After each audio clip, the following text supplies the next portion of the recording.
Assalamu alaikum wa rahmatullahi wa barakatuhu, chers téléspectateurs de Nour Télévision. Bienvenue dans le cadre de votre émission. Votre édition spéciale reçoit son Excellence Mahmoud Dicko. Il est imam sunnite. Il est originaire du Mali, dans la région de Tombouctou. Il préside depuis 2008 le Haut Conseil islamique, le Haut Conseil malien, le Haut Conseil islamique malien, allais-je dire. Il est ancien professeur d'arabe. Il devient au début des années 80 l'imam de la mosquée de Badalabougou à Bamako. À la tête du HCI justement depuis 2008, Mahmoud Dicko, 64 ans, époux de plusieurs femmes et de plusieurs enfants. Il est maître dans l'art de brouiller les pistes car à ses débuts, il était professeur d'arabe à l'école publique et simple imam local originaire de la région de Tombouctou. Il a été élevé par un grand-père Kadi formé dans les madrasas mauritaniennes justement à Boutilimit et à Nema, et passé par Médine en Arabie Saoudite. Il officie depuis le début des années 80 dans une mosquée du quartier Badalabougou à Bamako. Assalamu alaikum, Excellence, et bienvenue sur édition spéciale. Wa alaykum assalam wa rahmatullahi wa barakatuh. De cette présentation, est-ce que c'est une présentation fidèle ou on a oublié de... Je crois qu'on peut se contenter de ça. Merci d'avoir accepté notre invitation. Merci. Alors, avec vous, on va aborder la question de votre visite au Gabon. Votre visite au Gabon, vous effectuez un déplacement en terre gabonaise depuis quelques jours déjà. Dans quel but? Et d'abord, bienvenue au Gabon. Merci. Alors, comment vous vous sentez depuis que vous êtes arrivé au Gabon? Merci. Bismillah ar-Rahman ar-Rahim, alhamdulillah, wa salatu wa salam ala rasulillah. Assalamu alaikum wa rahmatullahi wa barakatuh. Alaikum salam. Permettez-moi d'abord de saluer nos téléspectateurs et saluer le peuple gabonais tout entier, à leur tête les autorités du pays, le Conseil supérieur islamique du Gabon et toute la communauté musulmane du Gabon et tout le peuple gabonais en un mot. D'accord. Je suis venu au Gabon, je ne me suis pas dépaysé, pas du tout. Je suis venu dans un pays frère où je me suis senti chez moi. D'accord. Ce n'est pas étonnant parce que le Gabon est connu comme étant une terre d'hospitalité légendaire. Et c'est toute l'Afrique qui est là, dans ce Gabon. Il est situé en Afrique centrale, mais il centralise aussi toute l'Afrique. D'accord. Toutes les communautés sont là, surtout les communautés d'Ouest-Africains. Donc je ne me suis pas du tout senti dépaysé. Je suis chez moi, un accueil très chaleureux, très cordial depuis que je suis là. D'accord.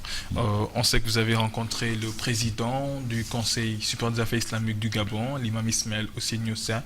Comment s'est passée la rencontre, le premier contact? Son éminence Ismaël est quelqu'un que j'ai eu à connaître avant d'être au Gabon. Très bien. On s'est rencontrés en plusieurs occasions, dans des forums, dans des rencontres internationales. Donc c'est quelqu'un qui est un habitué, on n'est pas étranger l'un pour l'autre. D'accord. Merci. Alors, je rappelle que vous êtes au Gabon, justement, sous l'invitation de l'AFMI, l'Association des femmes maliennes pour l'islam.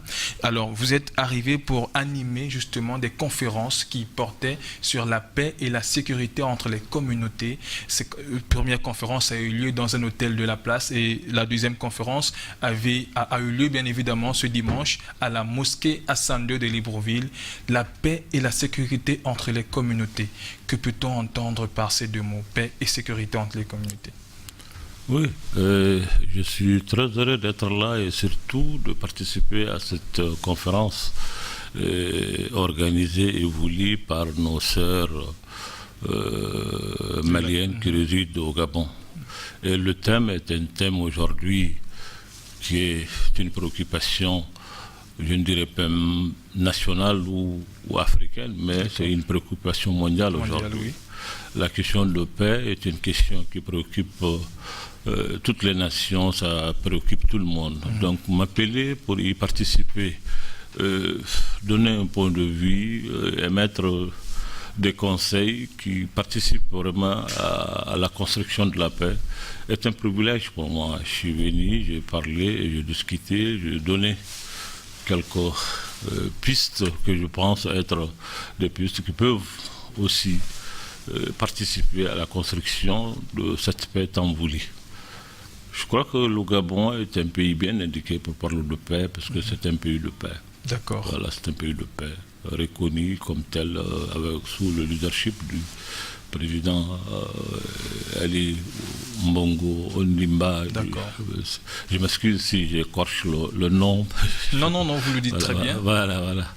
Donc, connu pour ses prises de position par rapport à ces questions de paix, non seulement dans la région centrale ici, mais un peu partout en Afrique. Donc, quel constat faites-vous justement des questions de paix, de la cohabitation intercommunautaire dans la sous-région, pour parler de la région, même d'Afrique en général? Quel constat pouvez-vous faire de cette cohabitation intercommunautaire? Vous savez, le monde est dans une situation aujourd'hui qui est extrêmement difficile.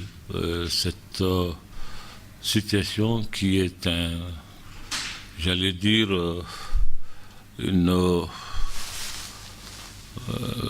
un déséquilibre dans ce monde-là qui fait que la cohabitation, le vivre ensemble entre les gens devient très difficile.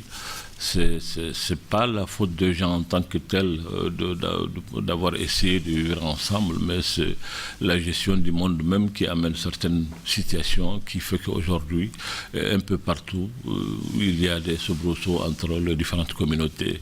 Parlant de paix et de sécurité, justement, entre ces communautés, il y a souvent ceux qui sont pointés du doigt, sinon stigmatisés par moments, à tort ou à raison, les musulmans, la communauté musulmane, très souvent dans certains pays où le terrorisme a frappé, où il y a eu plusieurs attentats, justement. Alors, quel commentaire pouvez-vous faire face à cette stigmatisation? La stigmatisation, c'est en réalité quelque chose qui est voulu et entretenu par certaines aussi. Très bien. Sinon, en aucun cas, cette religion qui est une religion de paix, cette religion qui, en réalité, dont l'alpha et l'oméga ne parlent que de paix, parle de paix ici et l'au-delà. On ne parle que de paix. Cette religion a comme essence d'ailleurs la paix. Donc cette religion ne peut pas être une menace mondiale. Vous savez, le Coran nous édifie. Il dit à l'endroit du prophète, sallallahu alayhi wa sallam, le prophète de l'islam, le messager, l'objet même, l'essence même de ce message, c'est la paix. C'est une grâce divine. Cette grâce divine qui doit envelopper toute l'humanité ne saurait être une menace mondiale contre l'humanité. Non.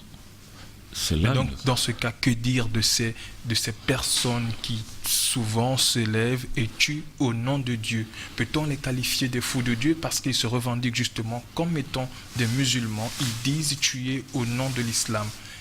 Sont-ils musulmans, oui ou non? Parce qu'on parle de paix et de sécurité également. Je ne saurais qualifier quelqu'un de musulman ou de pas musulman. Je crois que je ne suis pas habilité à dire X ou Y est musulman ou il ne l'est pas. Ce qui est certain, c'est que aller ôter la vie à des gens innocents, rien ne peut justifier ça. Quelle que soit la raison pour laquelle vous le faites, vous n'êtes pas qualifié quand même à ôter la vie à des innocents. Maintenant, les gens qui tuent, les gens ont tué beaucoup de temps, beaucoup de siècles, les gens ont tué au nom de beaucoup de choses. Et encore, les gens continuent à tuer au nom de Dieu et au nom d'autres idéaux. Et très souvent, ils ne sont même pas forcément musulmans. Ça, puisque je ne les connais pas, je n'ai pas vécu avec eux, il est difficile pour moi de les qualifier, mais l'acte quand même, je peux le qualifier. L'acte qui est commis, le fait d'ôter la vie à quelqu'un, un innocent, ça, ce n'est pas justifié par l'islam. Alors donc, comment peut-on maintenir la paix et la sécurité entre les communautés, surtout dans un contexte de crise politique, comme on le vit dans certains pays africains, où il y a des élections par-ci par-là, où il y a des tensions par-ci par-là? Comment maintenir cette paix? C'est quoi le secret pour maintenir la paix entre les communautés, pour éviter justement un embrasement comme on l'a vécu en Centrafrique il y a quelques mois, sinon quelques années? Oui, vous savez, la paix, c'est pas seulement un mot, c'est un comportement, c'est une façon d'être. C'est d'abord la paix avec soi-même. C'est avec soi qu'on construit la paix. C'est à partir de cette construction de la paix avec soi qu'on peut répandre la paix entre les communautés. Le Gabon aujourd'hui peut être cité comme un exemple dans beaucoup de pays africains. Et ça, je sais que ce n'est pas un fait du hasard, c'est dû aussi aux autorités qui conduisent vraiment ce pays avec beaucoup de clairvoyance, depuis le défunt père El Hadj Omar Bongo Ondimba jusqu'à son digne successeur qui est le président Ali Omar Bongo Ondimba. Alors, donc vraiment, je tiens à remercier sur ce plateau les autorités, à leur tête le président de la République, le Conseil supérieur et tout le peuple gabonais pour l'accueil bien chaleureux, fraternel qui m'a été réservé. J'ai beaucoup aimé ce pays. Je crois, Inch'Allah, que je reviendrai. Alors, chers téléspectateurs, je rappelle que nous sommes avec son Excellence, l'éminence Mahmoud Dicko, président du HCI, au Conseil islamique du Mali. Alors, Excellence, juste un mot de fin. Si on vous permettrait d'avoir un mot de fin, justement, ce serait lequel? À l'endroit de la communauté musulmane qui vous regarde à travers cette caméra. Mot de fin, je trouvais une communauté musulmane, surtout malienne, qui s'est intégrée dans ce pays, qui est là, qui vit comme tous les Gabonais. J'ai beaucoup aimé ça. Et la fin, c'est de souhaiter vraiment la paix pour le Gabon, pour l'Afrique, pour le monde entier. Je crois que c'est cela l'essentiel aujourd'hui. L'humanité a atteint un niveau de développement aujourd'hui qui doit nous permettre de vivre heureux. Il est inconcevable que ce déséquilibre qui est dans ce monde-là aujourd'hui, qui frustre une partie de l'humanité, qui fait qu'il y a ce désaccord, n'est pas normal. Je crois qu'on peut aller au-delà et créer les conditions d'une vie normale pour tout un chacun. Merci, Excellence, d'avoir accepté notre invitation. Merci. Merci, chers téléspectateurs. On vous est très nombreux devant votre petit écran. Merci au président du Conseil supérieur des affaires islamiques du Gabon, son Excellence, l'imam Ismaël Osseni Ossa. Votre édition spéciale prend fin ce jour. On était avec son Excellence Mahmoud Dicko, président du HCI, au Conseil islamique du Mali. C'était votre édition spéciale. Au revoir. Wassalamu alaikum wa rahmatullahi wa barakatuh. Wassalam.